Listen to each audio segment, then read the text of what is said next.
व्रत कथा माँ संतोषी की। एक बुढ़िया थी और उसके 7 बेटे थे। 6 कमाने वाले थे, एक निकम्मा था। बुढ़िया माँ 6 को रसोई बनाती, भोजन कराती और पीछे जो कुछ भी बचे 7वें को देती। परंतु वो भोला सीधा था, कुछ नहीं, कुछ मन में विचार ना करता। एक दिन वो अपनी बहू से बोला, देखा मेरी माता का मुझ पर कितना प्रेम है। वो बोली, क्यों नहीं, सबका जूठा बचा जो तुमको खिलाती है। वो बोला, भला ऐसा भी हो सकता है? मैं जब तक आंखों से ना देखूं तब तक मान नहीं सकता।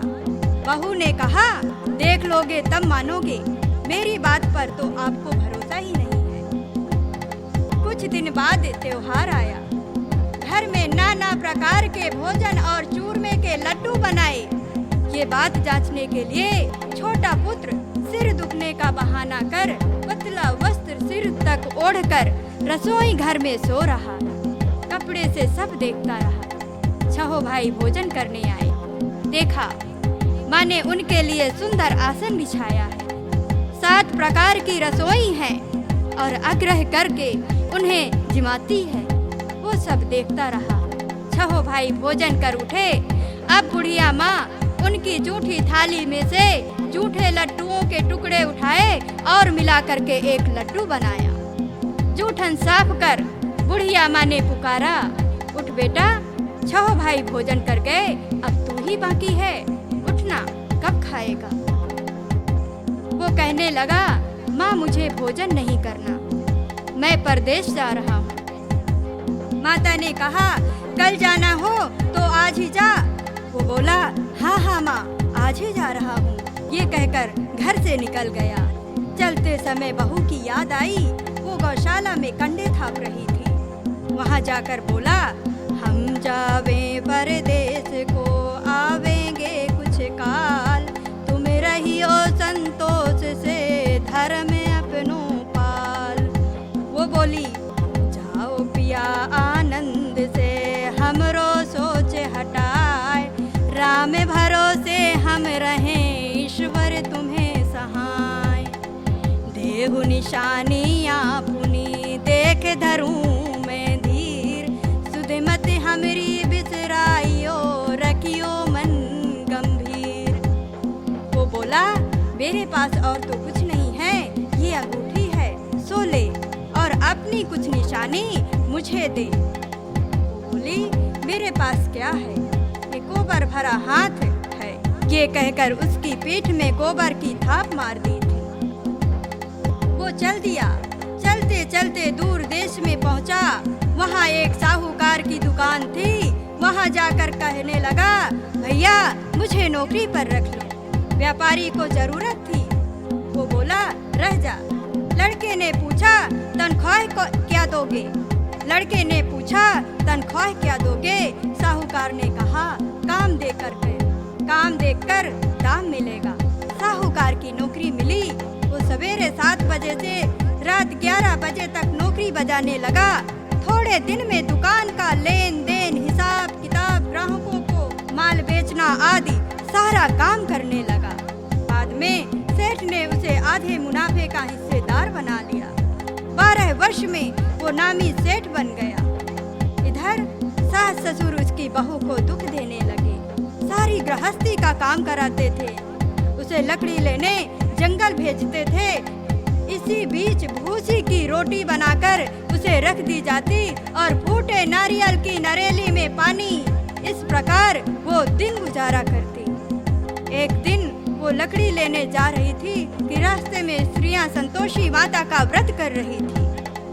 वो कथा सुन पूछने लगी, बहनों, ये तुम किस देवता का व्रत करती हो और इसके करने से क्या फल होता है? इस व्रत का विधान मुझे से समझा कर कहोगी तो मैं बड़ा उपकार मानूंगी। तब एक स्त्री बोली, सुनो, ये संतोषी माता का व्रत है। इसके करने से निर्धनता और दारिद्रता का नाश होता है, लक्ष्मी घर में आती है, मन की चिंताओं का भार दूर होता है, घर में सुख आने से मन में प्रसन्नता और शांति मिलती है। पुत्री को पुत्र मिले। स्वामी बाहर गया हो तो शीघ्र घर आवे, कुंवारी कन्या को मनपसंद वर मिले। राजद्वार में बहुत समय से मुकदमा चलता हो तो वो निपट जावे, कलेश की निवृत्ति हो, सुख शांति आवे, घर में धन जमा हो, पैसा जायदाद का लाभ हो, रोग दूर हो जावे तथा और भी जो कुछ मन में कामनाएं हो वो सब इन संतोषी माता की कृपा से पूरी हो जावे, इसमें संदेह नहीं है। वो पूछने लगी, ये व्रत कैसे किया जाए, ये भी बताओ तो बड़ी कृपा होगी। स्त्री कहने लगी, 1.25 आने का गुड़ चना लेना, इच्छा हो तो 5.25 आने का लेना या 1.25 रुपए का, सहूलियत के अनुसार लेना, बिना परेशानी श्रद्धा और प्रेम से जितना भी बन सके सवाया लेना, 1.25 पैसे से 5.25 आना तक लेना, इससे भी ज्यादा शक्ति और भक्ति के अनुसार लेना। प्रत्येक शुक्रवार को निराहार रहकर कथा सुनना, इस बीच में क्रम टूटे नहीं, लगातार नियम का पालन करना। सुनने वाला कोई ना मिले तो घी का दीपक जला उसको आगे रख या जल पत्र को सामने रख कथा कहना, परंतु नियम ना टूटे। जब तक कार्य सिद्ध ना हो जाए नियम का पालन करना और कार्य सिद्ध हो जाने पर व्रत का उद्यापन करना।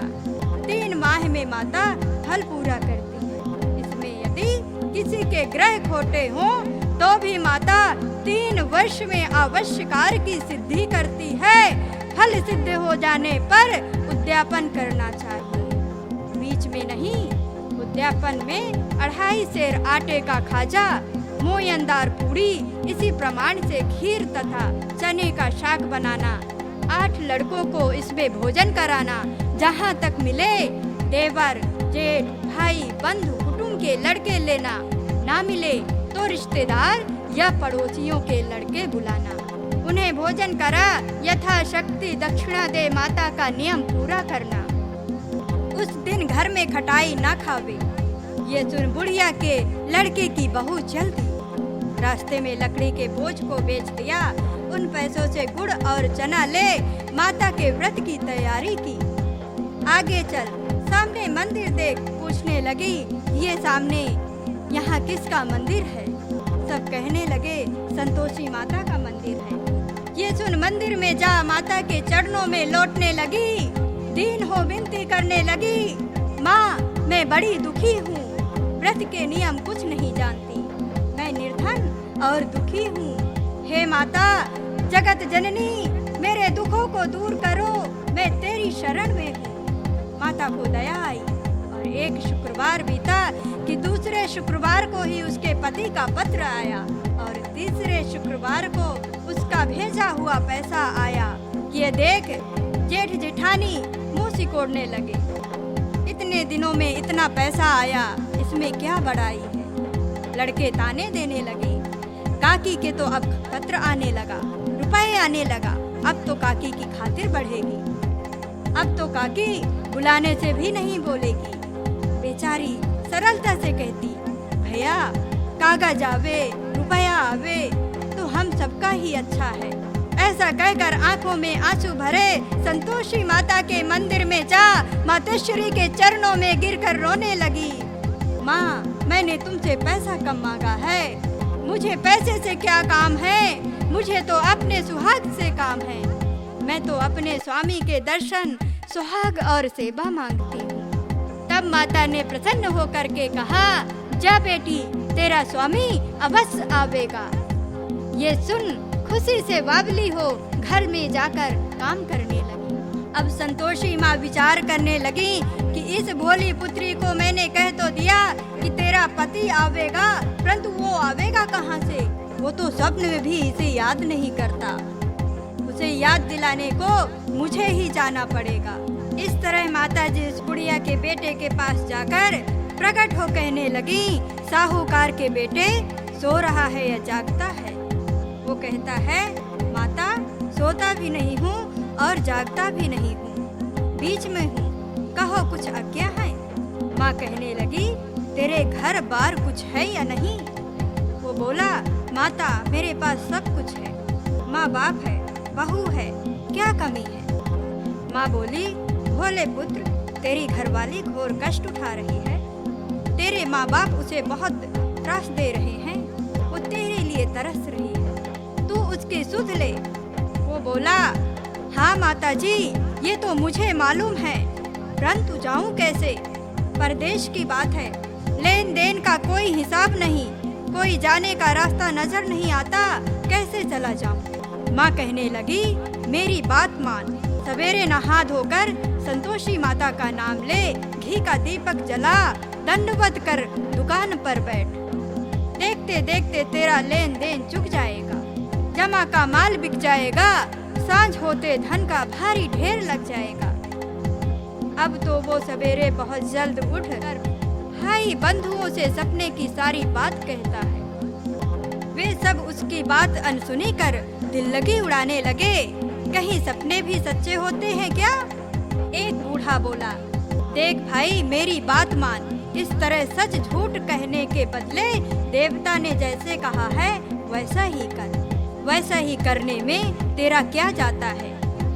अब बूढ़े की बात मानकर वो नहा धोकर संतोषी माता को दंडवत कर घी का दीपक जलाकर दुकान पर बैठ जाता है। थोड़ी देर में क्या देखता है, देने वाले रुपए लाने लगे, लेने वाले हिसाब लेने लगे, कोठी में भरे सामानों के खरीदार नगद दाम दे सौदा करने लगे।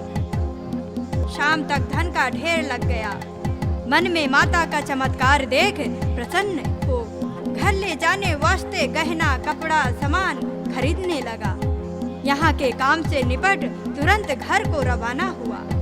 वहाँ बेचारी बहू जंगल में लकड़ी लेने जाती, लौटते वक्त माता जी के मंदिर पर विश्राम लेती। वो तो उसका रोज का रुकने का स्थान ठहरा।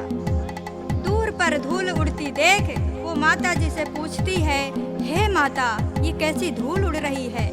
माँ कहती है, पुत्री, तेरा पति आ रहा है। अब तू ऐसा कर, लकड़ियों के 3 बोझ बना, एक नदी के किनारे रख, दूसरा मेरे मंदिर पर छोड़ और तीसरा अपने सिर पर रख। तेरे धनी को लकड़ी का गट्ठा देख मोह पैदा होगा, वो यहाँ रुकेगा, नाश्ता पानी बना खाकर माँ से मिलने जाएगा। तब तू लकड़ियों का बोझ उठाकर जाना और बीच चौक में गट्ठा डालकर 3 आवाज जोर से लगाना, लो सास जी लकड़ियों का गट्ठा लो, भूसी की रोटी दो, नारियल के खोपड़े में पानी दो, आज मेहमान कौन आया है। बहुत अच्छा माता जी, बहुत अच्छा कह। वो प्रसन्न मन लकड़ी के 3 गट्ठे ले आई, एक नदी पर, एक माता जी के मंदिर पर रखा। इतने में ही मुसाफिर आ पहुंचा। लकड़ी सूखी देख उस धनी की इच्छा उत्पन्न हुई कि लकड़ी कैसी बढ़िया है, हम सब अब यहीं मुकाम डाल और भोजन बना खा पी कर गाँव में जाएं। इस प्रकार रुककर भोजन बना खा पी कर विश्राम ले वो गाँव को गया। सबसे प्रेम से मिला। उसी समय उसकी बहू सिर पर लकड़ी का गट्ठा लिए उतावली आती है।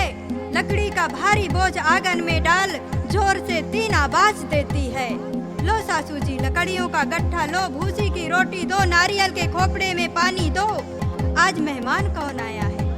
ये सुन उसकी सास बाहर अपने दिए कष्टों को भुलाने हेतु कहती है, क्यों बहू, ऐसा क्यों कहती है? तेरा मालिक ही तो आया है, आ बैठ, मीठा भात भोजन कर, कपड़े गहने पहन।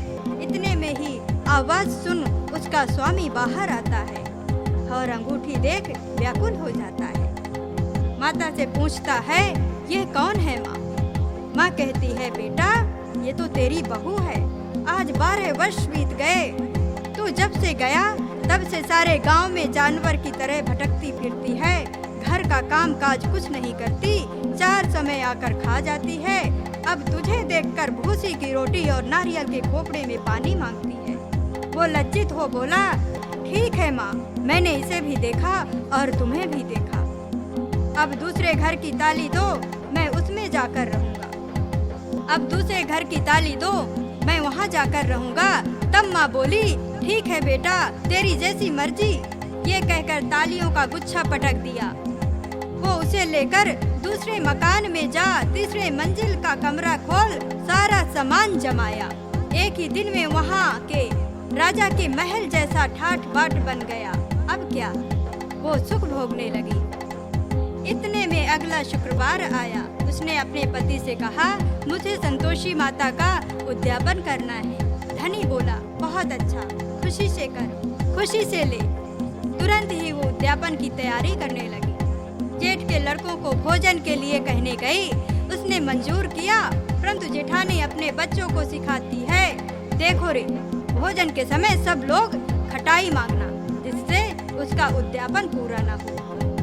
लड़के भोजन करने आए, खीर और खाना पेट भर खाया, परंतु बात याद आते ही कहने लगे, हमें कुछ खटाई तो दो, खीर खाना हमें नहीं भाता। देख करके अरुचि होती है। वो कहने लगी, भाई खटाई किसी को नहीं दी जाएगी, ये तो संतोषी माता का प्रसाद है। लड़के उठ खड़े हुए, बोले, पैसा लाओ। वो भोली कुछ नहीं जानती थी, उन्हें पैसे दे दिए। लड़के उसी समय हट करके पैसों की इमली खटाई ले खाने लगे। ये देख बहू पर माता ने कोप किया। राजा के दूत उसके पति को पकड़ ले गए।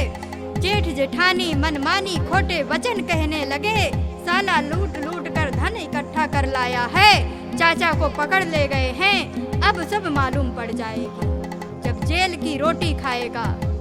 बहू से ये वचन सहन नहीं हुआ। रोती रोती माता के मंदिर में गई और कहती है कि माता जी, ये तुमने क्या किया, हंसा कर क्यों अब रुलाती हो? माता बोली, पुत्री, तूने अभिमान करके मेरा व्रत भंग किया है, इतना जल्दी सब बातें भुला दी।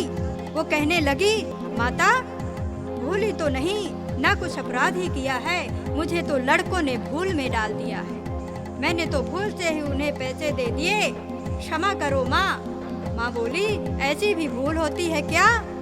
वो बोली, माँ मुझे माफ करो, मैं फिर तुम्हारा उद्यापन करूँगी। माँ बोली, अब भूल मत करना।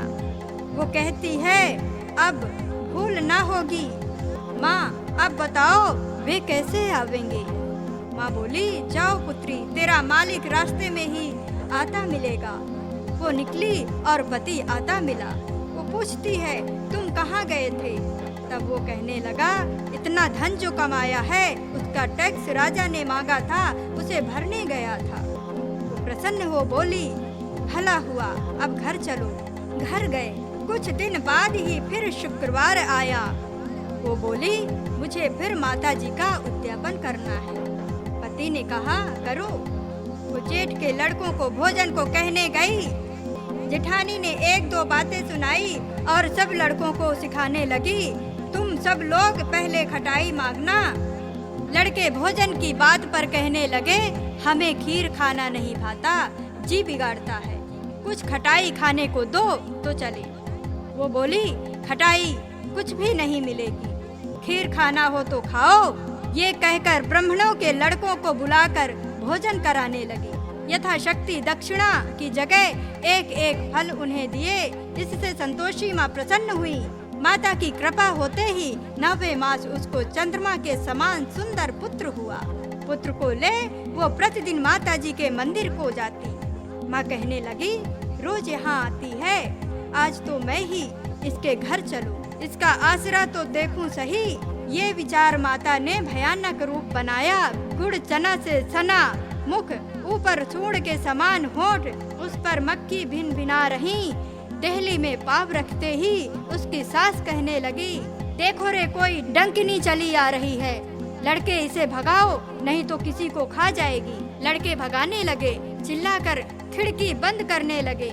बहू एक रोशनदानी से देख रही थी। प्रसन्नता से पगली बन चिल्लाने लगी, आज मेरी माता मेरे घर आई हैं, कहकर बच्चों को दूध पीने से हटाती है। इतने में तो सास का क्रोध फूट पड़ा। बोली, मेरी राण क्या उतावली हुई, बच्चे को पटक दिया। इतने में माँ के प्रताप से जहाँ देखो वहीं लड़के नजर आने लगे। बहू बोली, माँ जिसका व्रत करती हूँ वही ये संतोषी माता है। इतना कहकर चटपट सारे द्वार की वाड़ खोल देती है। सबने माता जी के चरण पकड़ लिए। वे विनती करती है, हे माता, हम मूर्ख हैं, अज्ञानी हैं, पापनी हैं, तुम्हारे व्रत की विधि कुछ नहीं जानती। तुम्हारा व्रत भंग करके हमने बहुत बड़ा अपराध किया है। हे जगत माता, आप हमारा अपराध क्षमा करो। इस प्रकार माता प्रसन्न हुई।